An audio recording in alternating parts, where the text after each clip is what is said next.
툰드라는 겨울철 기온이 영하 60도까지 내려가는 극한의 땅입니다. 하지만 이곳에도 계절이 있습니다. 1년에 두어 달 짧은 여름이 돌아오면 지표의 얼음이 녹아 곳곳에 웅덩이를 만듭니다. 대지의 색깔도 달라집니다. 산림 한계선보다 북쪽에 위치한 지역이지만 키 작은 관목과 이끼들이 앞다투어 광활한 대지를 뒤덮습니다.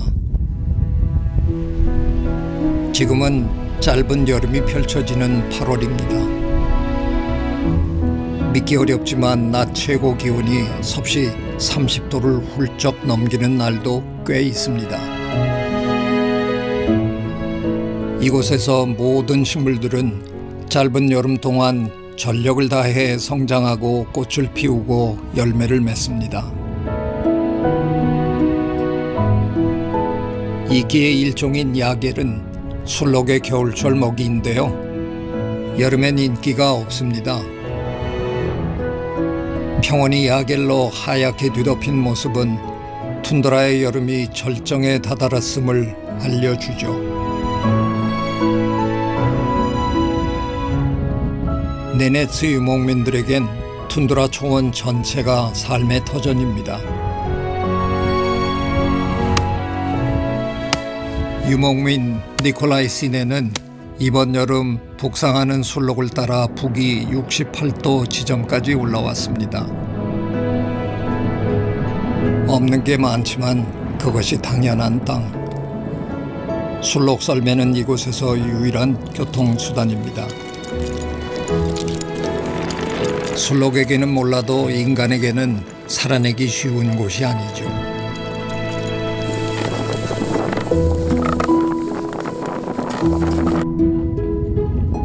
술록이 이동하는 가장 큰 이유는 물론 먹이 때문입니다. 여름이 돌아오면 싱싱한 풀과 베리가 드넓은 툰드라 평원에 가득 올라옵니다.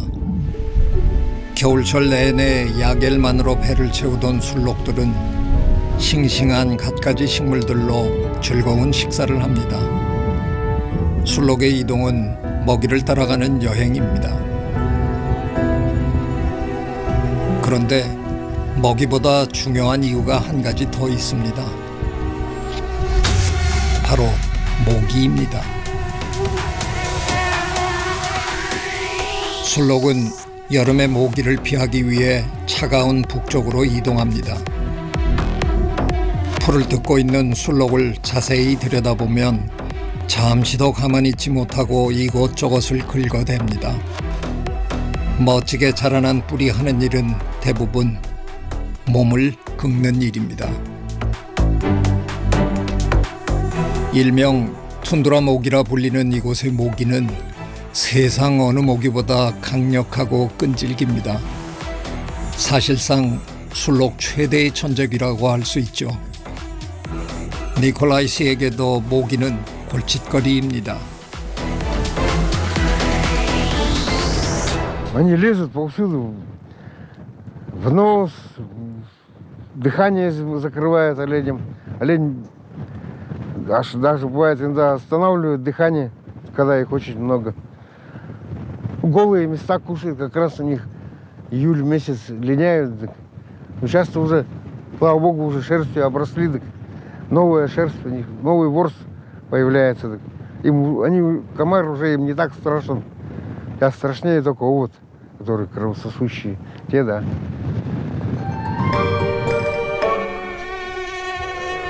해가 뜨는 시간이나 저녁 무렵 모기들은 더욱 기승을 부립니다.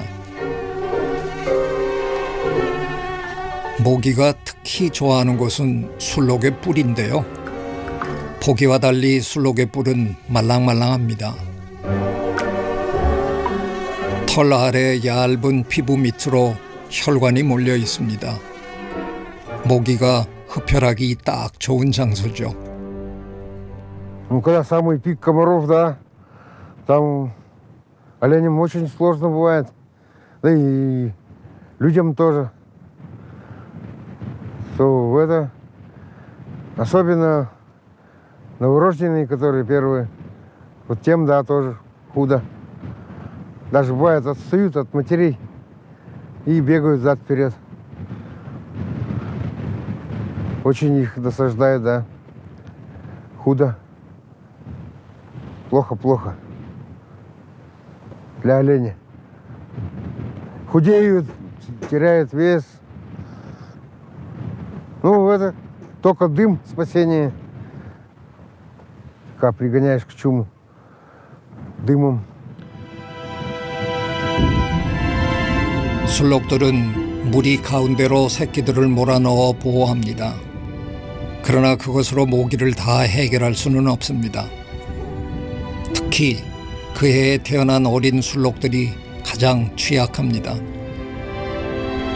모기에게 피를 빼앗겨 빈혈에 걸린 새끼들은 무리를 따라 제대로 뛰지도 못하고 점점 체중이 줄어 쓰러집니다. 모기떼가 어린 술록 한 마리를 급성 빈혈로 쓰러뜨리는 데는 겨우 몇 시간이면 충분합니다. А те, которые южнее, там, да, там пострашнее. У нас море рядом, потому что. Поэтому нам легче. Ну и раньше даже тут было легче все равно. Которые ближе к морю. А южнее, да, там страшнее. 아무리 여름이라고 해도 이 차가운 동토의 땅에 모기가 창궐하고 있는 이유는 무엇일까요? 열대지방에 더 많을 것 같은 곤충, 모기가 어떻게 춥고 황량한 이곳 툰드라 지역에까지 진출한 것일까요? 역동적인 툰드라의 여름 날씨를 보면 그 이유를 짐작할 수 있습니다. 갑자기 비가 내리네요. 빗줄기가 꽤 굵습니다. 여름철엔 비 오는 날도 많고 강수량도 만만치 않습니다.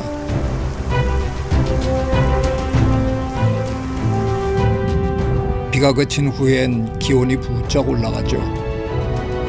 높은 기온은 땅속 얼음층의 표면을 녹이고 곳곳에 웅덩이를 만듭니다. 갑자기 올라간 기온과 늘어난 웅덩이는 모기가 산란하기 딱 좋은 조건을 만듭니다. 툰드라의 여름은 길어야 두세 달입니다. 나머지 기간은 모두 영하의 계절이죠. 모기는 그 긴 시간을 알 상태로 버팁니다. 그러다 여름이 오면 순식간에 부화해서 2, 3일 만에 번데기가 되고 성충이 됩니다. 혹독한 환경에 맞춰 생태 주기를 변화시킨 것이죠.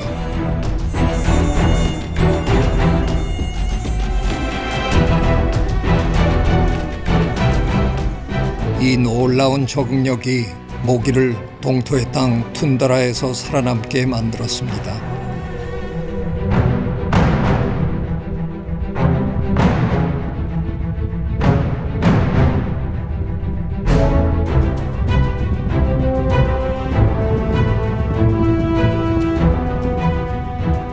툰드라의 여름은 해가 지지 않습니다.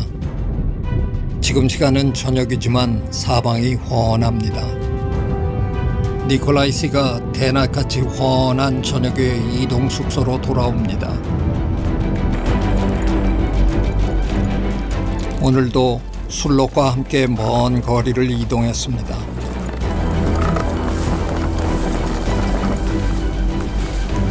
수백 마리나 되는 술록들을 돌보는 것은 쉬운 일이 아닙니다. 다들 배가 고픈 시간, 저녁거리를 준비해야 합니다. 이곳에서 직접 마련할 수 있는 식량은 약간의 열매와 술록뿐입니다. 술록은 툰드라 유목민들의 모든 것입니다. Кончим так. Портал.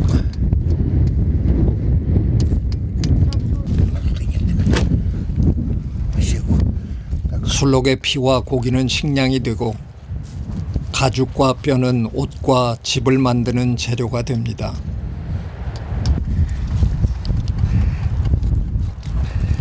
남은 내장과 고기는 소금에 절여두고 며칠 동안 먹습니다.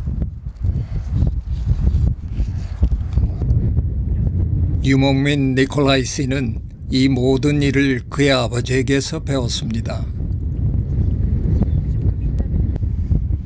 니콜라이 씨가 조카만한 나이였을 때도 지금과 똑같은 저녁을 먹었습니다. 술록이 없었다면 이 동토의 땅에서 네네츠인들은 결코 버티지 못했을 것입니다. 술록이 반가축화되어 인간에게 적응한 것처럼 인간 역시 술록과의 삶에 적응했습니다. 모기도 마찬가지죠. 술록의 질긴 가죽과 사람들의 두꺼운 외투를 뚫으려면 더 길고 강한 주둥이가 필요했겠지요. 기생과 공생 사이, 적과 아군 사이, 모기는 어디에 서 있을까요? 인간과 모기의 동행은 어떤 의미가 있는 것일까요?